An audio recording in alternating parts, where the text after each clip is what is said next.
mana thuolo matin bang dakika machuok. Kwa dia mago mag siasa eni Martha Karua kanyo mane jalup Raila yiero mabiro kanyo no kwayo kanisa mondo mi onyis jo Kenya yo malere kindegi mabende piny Kenya koro ochimo yiero no maduong'. Karua wacho magi odiochieng' makawuone gwengego mag Thogoto e county no ma Kiambu. Chris Owino no luo nyasi makamano kendo loso nwa report machal kod ma.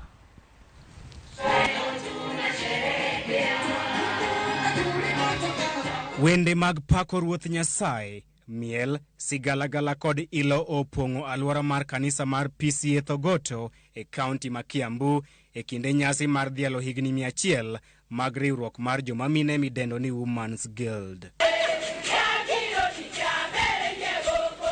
Nyasi no oyuorie kod jalup Raila Odinga e yiero ma higa ni Martha Karua ma opwoyo kanisa no kuom kedo motegno ne ratiro mag nyithindo manyiri kaachiel gi bedo duol mar wakeni kod nyithindo manyiri e pacho kae. Nakumbuka PCA ilikuwa mwanzilishi wa kupigania haki za wakina mama, the girl. Kupeleka wamama shule, kuzuia kuadhiriwa kwa akina mama FGM, na hii kazi inaendelea. Na kila kazi inaendelea kwa kanisa haiwezi endelea bila kanisa lote. So this is actually a celebration for the women and for the church. I'm also very happy. You are celebrating 100 years. And just 2 weeks ago, I was nominated as a running mate to one of the main candidates, the Right Honorable Raila Amolo Odinga. So it's like a celebration, it's like an icing on our celebrations, because irrespective of which persuasion, it's recognition and inclusion. Karua okwayo ute lamo mondo yang chung margi motegno kendo gichiw ranyisi kod yo ne jogo magitayo. Just one ask. We are facing a period like no other in our country. The difference between right and wrong is blood, and that is very dangerous at election time. I just ask, those of us professing the Christian faith, can we restore the distinction between right and wrong?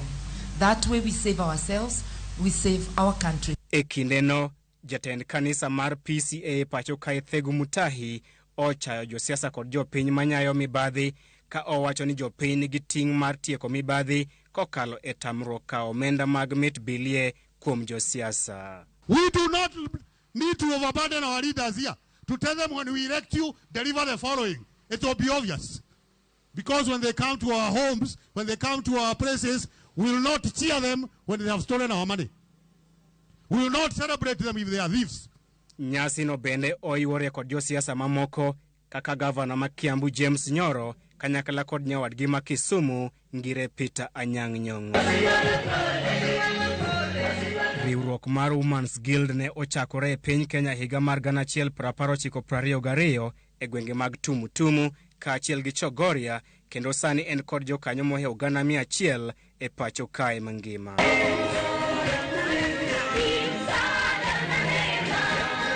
Kanisa mar PCA osingo mar golo chung' margi e weche mag siasa motenore kod yiero maduong' mabiro. Chris Owino, Ramogi TV, Thogoto, Kiambu County. Kapod wan mane mago mag siasa nyakura mga jwang wadhi nyake county no Mamigori kama ng'welaro kom governor county Mamigori koro to sani omako mach ka jochung' mopogore medo manyo yore go mag jiwo jopiny mondo mi osir gi lwedo. Duond bura mar ODM, Jubilee kod DAP-K duto nie pap ka jochung' mamoko bende nie pap ka gionge duond bura mora. To agenda mag jochung'gi gin gichal nade agenda go kama inondro mar yiero mar governor Mamigori higa mar Rio Prario Kodario.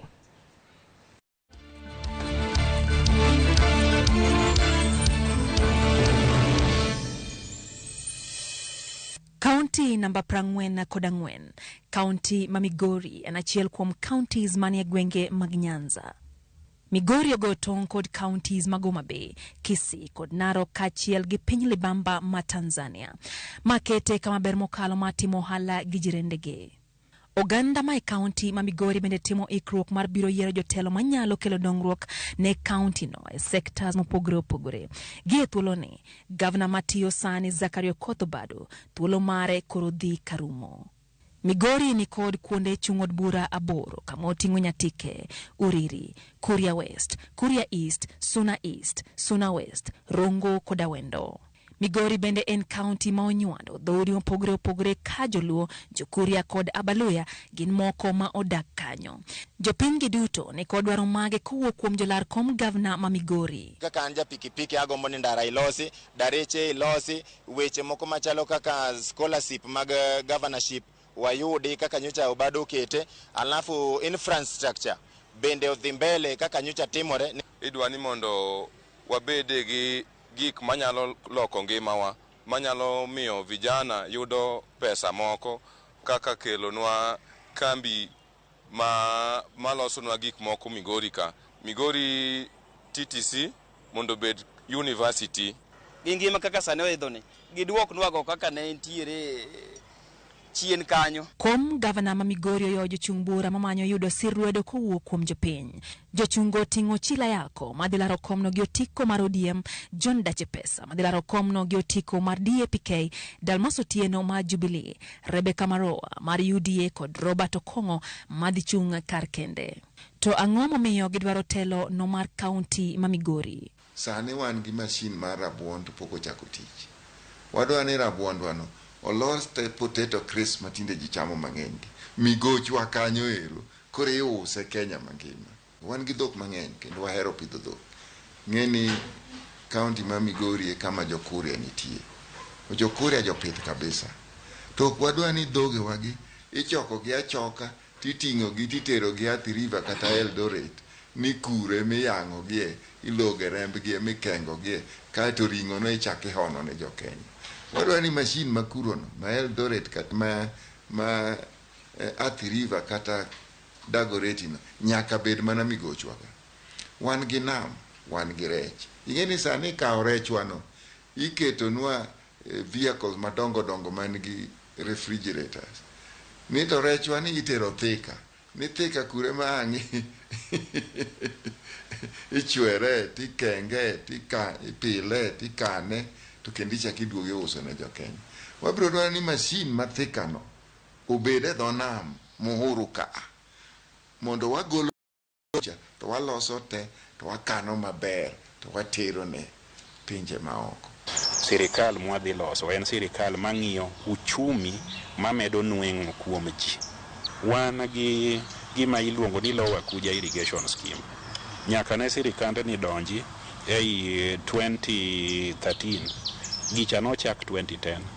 Onge kata 5% ma osemedi nikech sirikal wa ma Migori ma koro wuok sani, national government paro ni en sirikal mar mibadhi. So ok gidwar kete pesa moloyo pesa mane gisekete. King'iyo nitie pesa mar blue economy. But because iparo ni wan wa jo mibadhi, ni waonge gi chenro makare.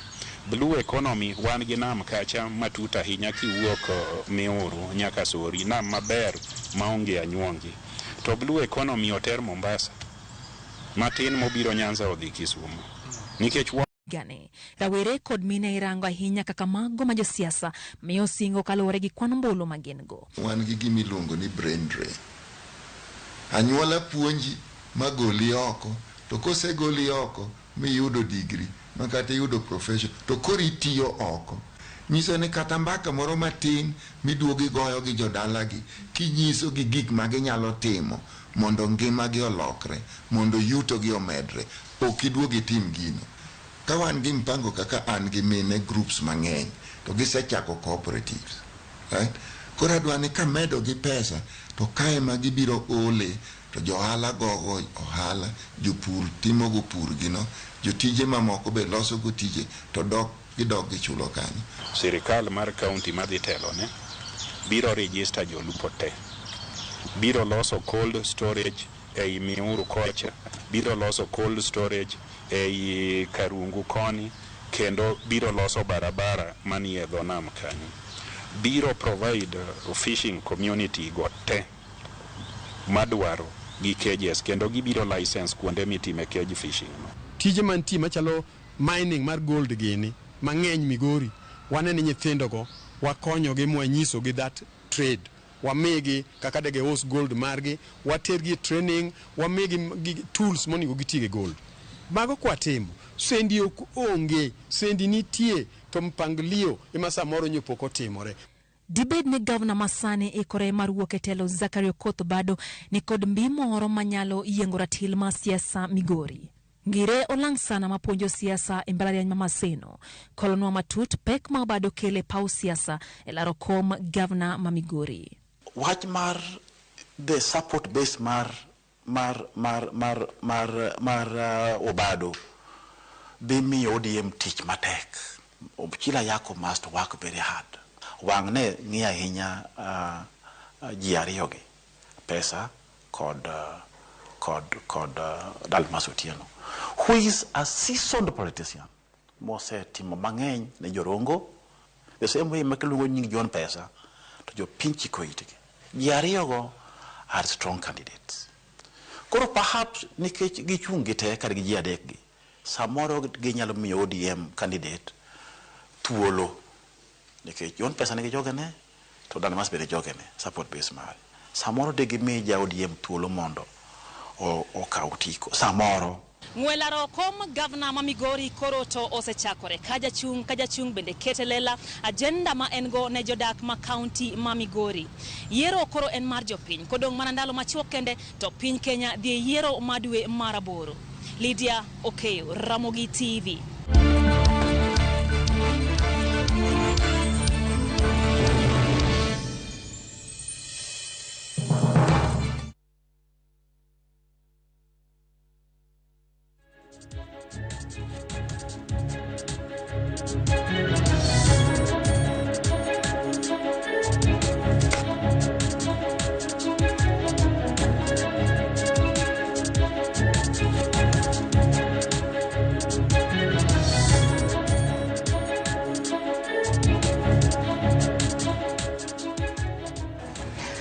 Nyakora mogimane chal mar laro kom matende Governor mano ma county no ma Migori nyiswa pachi bende kaluwore gi chal mar ng'wejno. Ahinya ka in jadak e county no ma Migori nyiswa ni to pachi nango into de dwara ng'o mondo mi Governor manyien obi otim seche ma bende kore seyiere kaka jatelo mar county no. Kwa dhi mbele gi mago mag siasa wadhi nyake gwenge ma Bungoma kama jalup jakom duond bura mar UDA Kipruto Arap Kirwa odar kendo donje azimio la umoja One Kenya Alliance. Kirwa no yuoro e romo mar siasa manotel ne gi Raila Odinga gi Martha Karua e county no ma Bungoma. Eriko Wenga no luoro makamano kendo kelno wach ne yo machal kodma. Kisera makawuono mar ombulu mar Odinga no nyagolemo. Mae bang' duond bura mar UDA motele gi jalup jatend piny William Ruto wito jalup jakom mar UDA Kipruto Arap Kirwa masani odar kendo oriwre gi kweth mar azimio One Kenya Alliance. Kwa hiyo kuanzia leo mimi Kipruto Arap Kirwa nimejiuzulu kama mwenyekiti msaidizi wa chama cha UDA.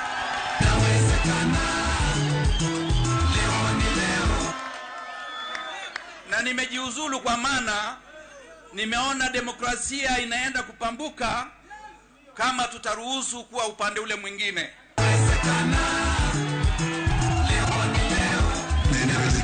Baba mwenyewe amembatiza na kofia ya Azimio. Karibu nyumbani. Odinga wuon to nonyiso geno mar yombe yiero madwe mar aboro ka okoni loch mare oneno kadhi mana wuok e round mokwongo mar ombulu. Chini ya baba mimi sicheki na sichesi masaa ya kazi. Mukiona hii team, hii ni ya wachapa kazi. Tupeeni kazi, mikono imezoea kazi, mikono ya baba imezoea kazi. Mikono yetu imezoea kazi. Mimi hatuchukii yoyote, hata wale wanaomba, wale wapinzani wetu ni Wakenya kama sisi.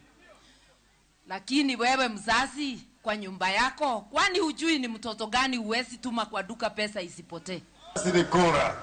Unazo tarehe 9 mwezi wa 8 alfajiri, baba kama amiri jeshi mkuu atatoa amri, atapiga parapanda, kwambia jeshi yake kumekucha.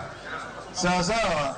Odinga mana kaka lange mamoko nokiro lwete ne paro mar kuo mar ombulu moko ni riwruok mar Kenya Kwanza osebedo ka tudo gi godo. Mara hii mpira inaingia kwa gol kabisa. Tumepima.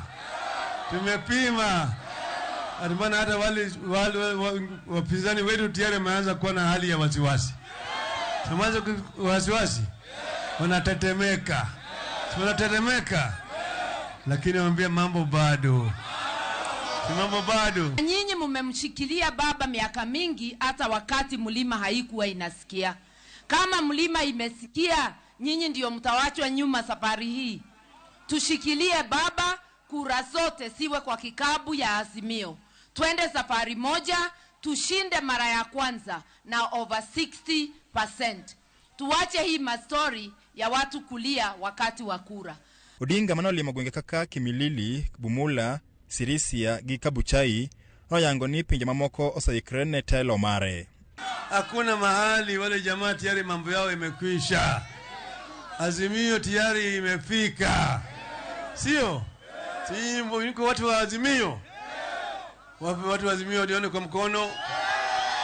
Hata akiweka IBC kwa bedroom yake, bado tutashinda yeye na over 60%. Kule mlimani, mukiona tukiongozwa na Uhuru Muigai Kenyatta na Mheshimiwa Martha Karua, na sisi tuko hapo, vindu vichenjanga. Jeshi about 10.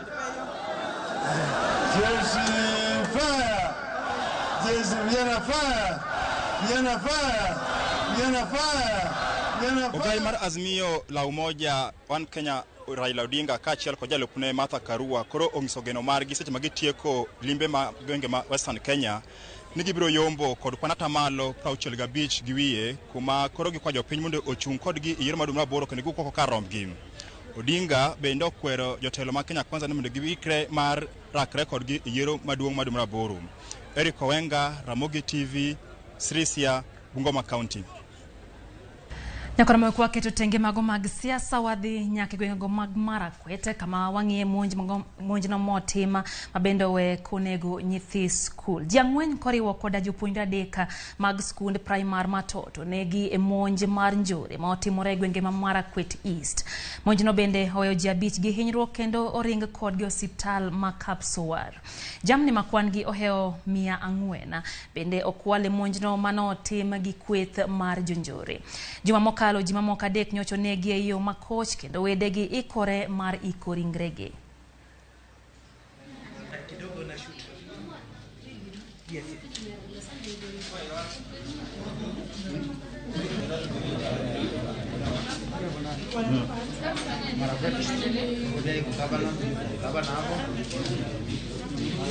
Watoto watatu wa Tot Primary School kuwawa mchana. Wahalifu kukuja na kufungia askari kwa kambi. Watu 200 wakiwa na bunduki na ni Kenya na ni mchana. Yale tunataka tuseme ni kwamba kule Kerio Valley akukaliki tena. Kule Kerio Valley maisha si maisha tena. Maisha ya binadamu huko Kerio Valley imekuwa maisha kama ya panya. Watu wanauliwa kila siku. Ramogi en dakika 21 bang' saa 1 mamidhiambo chenro en Ratil medo mi wechego mago manyien motuche pacho kato kod pinje maoko. Erokamano bende kuom kete mana ka kor kuom ote magi mago michwale studio ka engineer Lazaro Kanyambok wacho kanyo ne wuodh Raila ma Trans Nzoia oduogo UDA vice chair Kipruto Kirwa e Azimio la umoja kendo wacho kanyo ne telo wang'ne dhi Nyanza katudagi katuye kendo ko uwe wach mara ng'we governor Manoma County no Mamigori owacho kanyo ni ng'weni ntiere e kind ruedhi mombendo tajo kanyo kabende en wach mana nyisi ni gole pache nyato ka ine jadak Mamigori wach ni en ang'o midwaro neno ni otimni kanyo gi jalar kom governor kata ng'ano abende biro miyo kurano mano mar kom tend governor. Kang'iyo wechego mag ote machuo kaneno ka Morris Juma Ogada wacho kanyo ni Ramogi TV nonero yo makare mane gwenge ma Nyahera. Kabende wacho ni Martha Karua med mako piny motegno kendo med timo go campaigns mago mag Azimio. Kowacho mano dong jumbe dweche 2 kende gi nus to piny Kenya dhi yiero no mar dwe maraboro. Pastor Mundi Otiche mar Gemo Nyore bende wacho kanyo ni Ramogi TV mamoro gi sidang. Kabende aneno ka Emi kawuok Miuru bende wacho no kete mana ka Ramogi TV kendo kikidhi mamboni nyako Ramoga jongwa kwa thuoli madhi yo matin kata kamano kete mana ka nikech pod wantiere kod weche mathoth bang' yoni.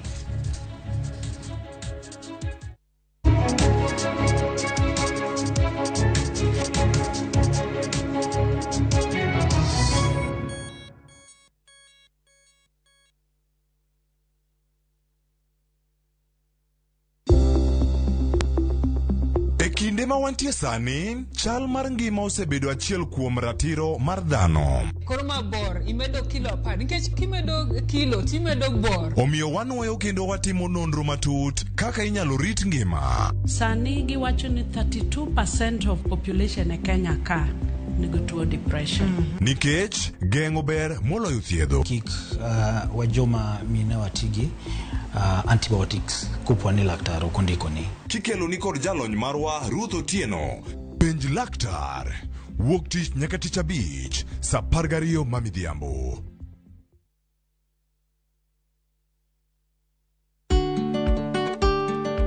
Insecticide aerosols gin yedhe mag nego chwarni kod kute mamoko manigi teko mang'eny mokalo.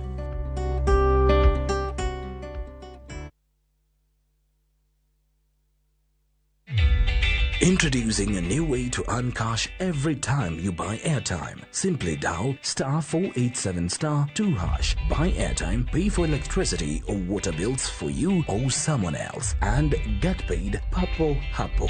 Usinunue airtime na tokens bure bure tu. Earn instantly with *487*2#. Dial *487*2# now.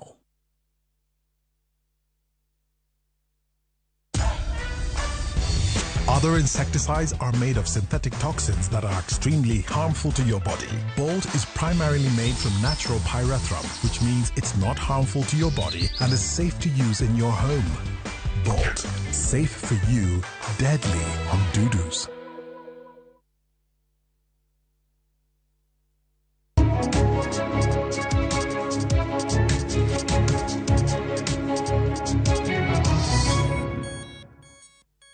Machiegni kendo nyako Ramoga jongero kamano kuoma kete manaka chendo ni Ratil Ramogi TV. Kabende wadhi mbele kod mi wechego manyien. Edoni IBC mano duol matayo yiere pachoka. Osechako chenro no mar puodho jolar kom matenda piny Kenya. Jochung' ariyo Patrick Ng'ori kod Justus Juma ne ochopo nyima IBC mondo mi opuodhgi kod duol makamano.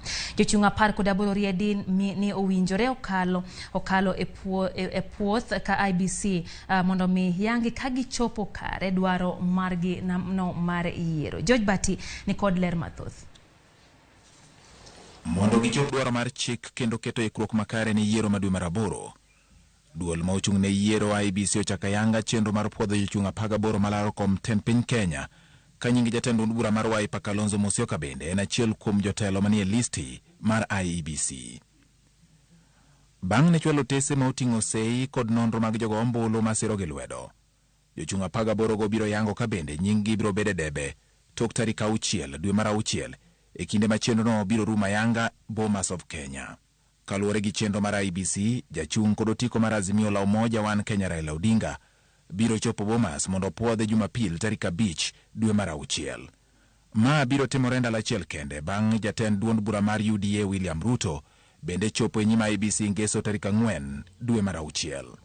Kato biro ni mbaka osebed kigoyo e wi chung' mar jatend Wiper Kalonzo Musyoka ka bende obiro chung' kato oyo. Nying Musyoka nitie kind jochung' marito puotho gi duol mar IBC ka ochano chopo Bomas of Kenya ngeso tarik 4 dwe mar 6. Ma bang' yangore ni koro Wiper ne ochopo dwaro mar obok manyiso sir mar jachung' margi. Jachung' maonge duond bura mora mora masire Peter King'ori ne oyawo pap ne jochung' malaro kom jatend piny Kenya mondo mi oyang kadipo ni ne onyalo bedo jal ma ikwongo podhi, kata kamano ne ni ok ochopo moko kuom dwaro mar IBC kendo singo mar dok kendo bang'e mondo ter moko kuom gigo mane dwarore. We thank God to have been the first ones to present our papers to IBC. The process has been tough and it's not yet over. For us, we feel lucky, much as today there was some few shortcomings in regard to some paperwork that were not complete. And as well, we also need to fill up some bit of signatures and ID copies. But it's doable. For us, we are excited. We have been given a second chance. The chair was very clear that they are here up to 6th. So all we need to do is to rectify what the shortcoming. Justice Juma mar duond bura mar Justice and Freedom ne onyisi mondo obi odog bang' rem chiwo kwan moromo mag joma sire lwedo kaka chike mag IEBC dwaro. I would have expected a communication from IEBC to inform me if the electronic version that they're having are not in tandem with the hard copy that we gave them. I think that is not on our side. You can forgive us on that, but we will provide them to them since they are there. Kama e kaka jolar kom jatend piny Kenya biro chopo e nyim IEBC mondo mi puodhgi. Wuok tich tarik 30 dwe mar abich, ngire George Wajakoya mar duond bura mar Roots kod Walter Mongares mar Umoja Summit biro chopo e nyim IEBC. Ka Dorothy Kemunto ma ochung' Kien biro chopo e nyim IEBC tarik 31 dweni. Tich adek tarik 1 dwe mar auchiel biro bedo odiechieng' Gibson Ngaruya ma bende ochung' maonge duond bura moro amora. James Kamau ma bende ochung' Kien biro chopo e nyim IEBC tarik 2 dwe mar auchiel. Tich abich tarik 3 dwe mar auchiel, IEBC chano rwako Jeremia Nyaga kod Jane Munyeki duto ma ochung' maonge duond bura moro amora kaachiel kod David Wahiga mar duond bura mar Agano. Maromo jochung' ariyo chano chopo e nyim IEBC ngeso tarik 4 mondo mi opuodhgi. Gin kanyakla kod William Ruto mar UDA kod Kalonzo Musyoka mar Wiper. Jumapil tarik 5 dwe mar auchiel, ogai mar Azimio la Umoja One Kenya Raila Odinga biro yawo ne jochung' mamoko pap kobiro chopo Bomas of Kenya kar saa 4 okinyi ka ilwegi e Kurwa Court mar Third Way Alliance. Wuok tich tarik 6 dwe mar auchiel, IEBC biro loro chenrono gi jochung' adek koting'o Jimmy Wanjigi mar Safina, Midhiora Kiriara mochung' maonge duond bura moro amora kod Njeru Gadhungu malaro kom jatend piny Kenya kod otiko mar Ford Asili. Bang' tieko chenrono, IEBC biro keto ayanga jochung' mage puodho kendo manyinggi biro bedo e debe kochopo tarik 9 dwe mar 8 mar higani. George Bati, Ramogi TV. Kamachielo kendo nyakora mga jwanjo dito mag Kenya Kwanza oseahinya riwruok mar Azimio la Umoja One Kenya kabende giwacho ni jogo onge kod duoko malong'o ne midhiero mag jopiny ma Kenya. Kagilose counties ma Kirinyaga kod Embu e kisera marombulu. Jotelogo no lero ni midhiero maduong' morwako kata mokwako rowere mathoth en onge mag tije e pacho kamana ka Chris Owino koro lero noa. Campaigns mag Kenya Kwanza e county ma Kirinyaga biro jumbe ariyo kende bang' jalup Raila Odinga e yiero mabiro Martha Karua telo ne kweth mar Azimio la Umoja One Kenya e sero ombulu e county no. Jodak maok e county no owuok oko kar rombgi, rowere kod jodongo, joma chuo kod joma mine e rwako jalup jatend piny William Ruto e gwenge mawachore ni enie kod johera mathoth. Nataka kuhakikishia William Samoei Ruto ground ya Kirinyaga iko sawa na sisi hatujahama, si ndio? Nyinyi mumejipanga ama nyinyi ni wale wa kupangwa? Deep state ndio kusema ama nyinyi ndio kusema? System ndio kusema ama nyinyi ndio kusema? Wale wanasema sisi ndio kusema, nione kwa mkono. Mimi nimekuwa na huyu hasla number 1 Kenya pahali kwingi, and I have no doubt in my mind that William Ruto is the 5th president of Kenya. Mana kaka jodongo ne owacho ni sembe rombo ipimo kod nyawadgi, jodito mag Kenya Kwanza otiyo kod thuolo makamano e chiwo singo modhao ne jodak ma e county ma Kirinyaga. Kupigia William Ruto kura ni kujipigia wewe upate kadi ya NHIF. Tubadilishe uchumi kwanza. ndio tupange ajira ya hawa vijana, na tupange biashara yenu, na tupange kilimo, tuzalishe chakula zaidi. Tumesikizana naye tumsaidie, tupange vijana na wamama kwa sako. Ataweka bilioni 50 ya kusaidia watu wafanye biashara. Campaigns ma Kenya Kwanza koro ochome county ma Kajiado kod Voye county ma Taita Taveta chieng' wuok tich. Chris Owino, Ramogi TV. Kawakeyo tenge mago motenre kod wechego mag siasa, wang'iyo mago motenre kod ngima dhano ahinya to mano mar COVID-19 kata coronavirus. Jatend piny Kenya Uhuru Kenyatta okwayo oganda jo Kenya mapok okawo chanjo mar coronavirus mondo mi owuog oko kaw chanjo no. Makaluwore gi kwan mar ji miyudo kod midhusi ni makoro medore kinde ka kinde. Ji 82 oyudo midhusi no e seche 24 mokalo ka koro Judith Omondi leronwa. E kwan mar ji moloyo 2,000 mane opime seche 24 mokalo, 82 noyud kod midhusi mar coronavirus. 69 ne gin jo Kenya, ka 13 ne gin jogo mawuok e pinje maoko. Kaluwore gi lipodno mar migawo mar thieth, kaunti ma Nairobi mane ni kod kwan mamalo mar jogo moyud kod coronavirus kiluwe kod Kiambu, Mombasa, Kakamega, Kilifi kod Uasin Gishu.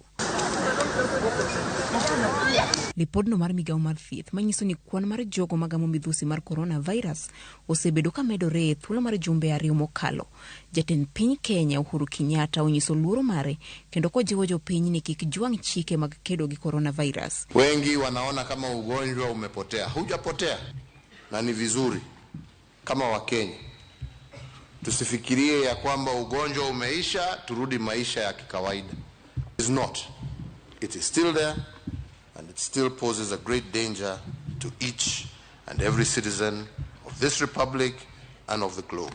Kenyatta okwayo oganda jo Kenya mapok okawo chanjo mondo dhi okaw chanjogo, kama osekawo bende ojiwo mondo dhi okaw boosters. Kolero ni mai yo kende ma piny Kenya osebedo ka kedo kod midhusi mar coronavirus. We must therefore together again continue to be careful as we go about our daily callings, and more importantly, I urge Kenyans to get vaccinated or to receive their booster shots so that we may put the pandemic behind us. Magi ne olero e twak mare par jot mar jatend piny e nyasi mar 92 mar dhialo riwruok mar St. John Ambulance. Nyasi no ne oyuore kod jagoro mongirore e migawo mar thieth Susan Mochache mane opuoyo St. John Ambulance kuom chiwo kony chanjo mar coronavirus ne oganda. Piny owacho kokalo kuom jatend piny Kenya Uhuru Kenyatta osingo chiwo kony ne St. John e yor omenda maromo milion 150 higa ka higa, ka gichako kod milion 100 higani. Hata katika shughuli za kupeana chanjo, St. John wamekuwa kabisa karibu na Wizara ya Afya, na nina uhakika kwamba pamoja na St. John tutaweza kufikia yale ambayo tunafaa kufanya kuwalinda wananchi wetu. We as a government have committed ourselves today to supporting St. John's Ambulance through the Sports Fund on an annual basis, starting at 100 million shillings. Judith Omondi, Ramogi TV, Nairobi. Nyakora mwekora duoki nyake kaunti wa Migori kama bende wang'iye chal mar skunde ahinya to chal mar ler mane skunde go man kaunti no. Kama jokanya sekta mar somo Migori dwaro ni piny owacho oketi yore makare mag rito ler skunde mantiere e kaunti no. Yangra ni skunde mathoth e kaunti no onge kod kuonde go ma nyithindo nyalo konyore kaka chope kod mamoko. Ma bende koro kelo pek ne jopuonjre manyiri ma idwa ni orit ler kinde go ma gineno malo. Jojuma nigi ler mathoth. Kata bed nyithindo go manyiri mathoth ayudo taulo go mag ria ka wuok kuom piny owacho ka achiel kod ruogo moko mago mag piny owacho moko kuomgi e gwego ma Kuria nyaka sani koro pod leo sikul e sama gineno malo. Mae biro nikech onge machope ma oger yono makare ma ginyalo tiyo godo e loko taulo go mag ria ka achiel kod kuondego ma ginyalo luokore ka gintie skunde. Before we began our menstrual care package bank, we noticed that very many girls were missing school, and this is because of the stigma associated with menstruation, and it shouldn't be the case. Menstruation is a very natural and for lack of a better, you can't stop it, you can't avoid it. So it's very important to normalize menstruation. Thoth sikunde kaunti ni ma Migori pok obedo kod kuonde ma nyithindo manyiri nyalo loke taulogo mag ria kaachiel kod kuondego ma ginyalo luokore e seche ma gineno malo. Skul onge gi chope moromo. Adugo nigi cho achiel manigi dhoudi ariyo, dhot achiel nyiri tiyogo, dhot achiel jowuoyi tiyogo. Magdalene Majoma ma en director no e ruogno makeno taru mag nyithindo manyiri e gwego mag Kuria ma ong'ere kaka Msichana Empowerment Kuria wacho ni dwarore mondo koro piny owacho ger chope makare kaachiel kod keto kuondego mag luok ma nyithindo manyiri nyalo tiyo godo e seche ma gineno malo. We menstruate literally on a daily month. So how can a 8-pack or 10-pack sustain me for the next 3 months? So this is something that the government needs to look forward to, and also to make sure that our institutions, especially in schools, it is a girl-friendly whereby girls can really have their flows in peaceful way, in that they are not ashamed when they are having their periods. Majoma wacho ni nyithindo manyiri mathoth e gwego mag Kuria bende koro ponte kod pek e do taulogi mag ria.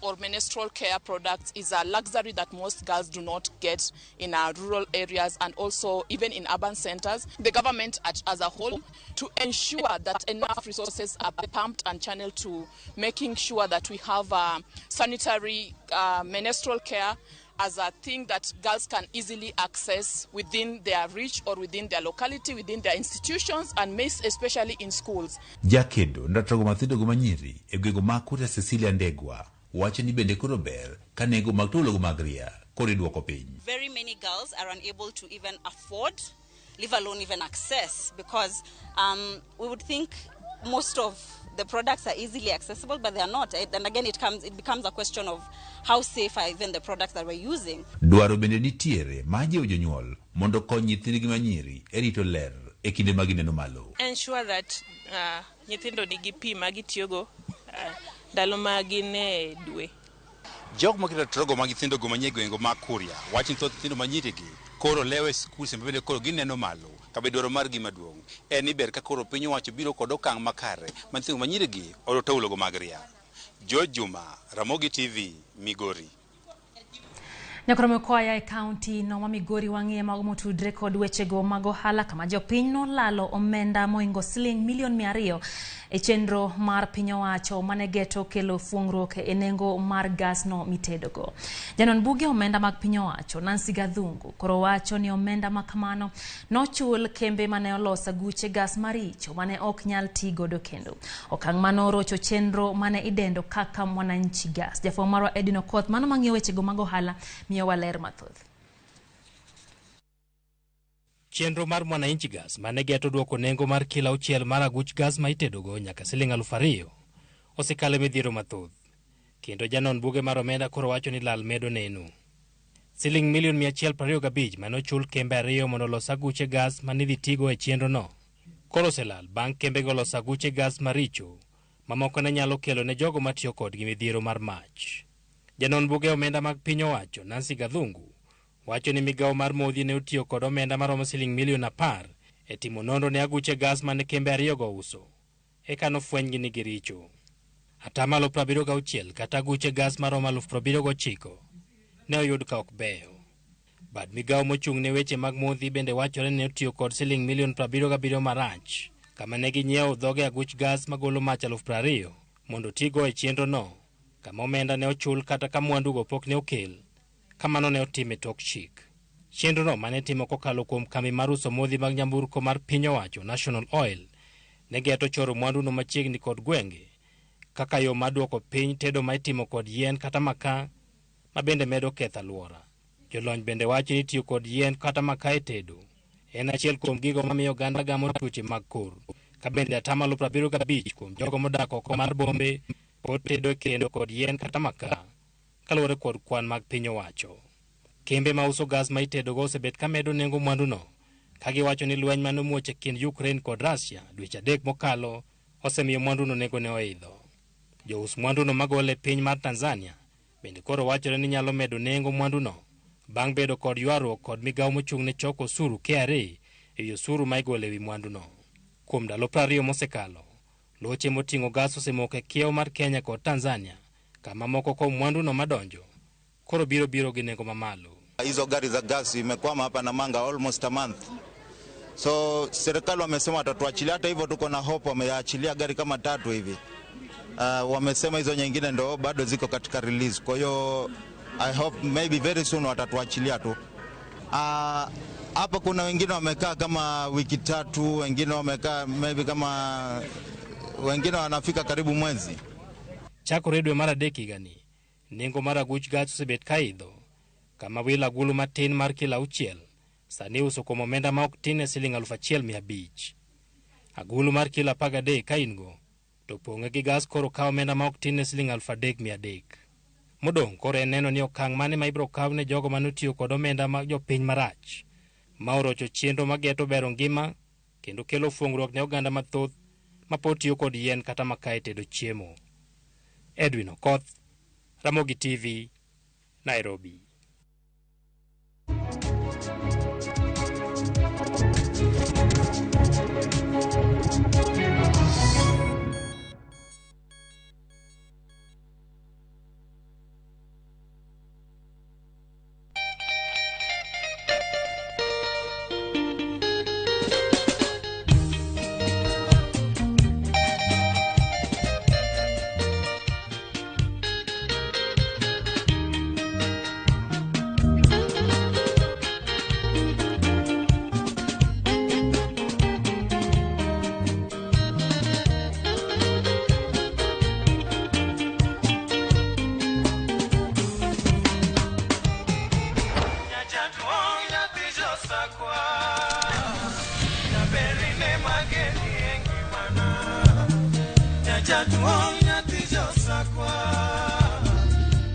Radio Ramogi, Cartoon Jaluo.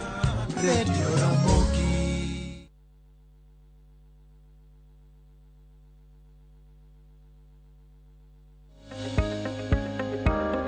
Luok lweti kinde ka kinde ka itiyo kod sabun kod pi maler kendo mamol mondo igeng' landruok mar tuo mora mora.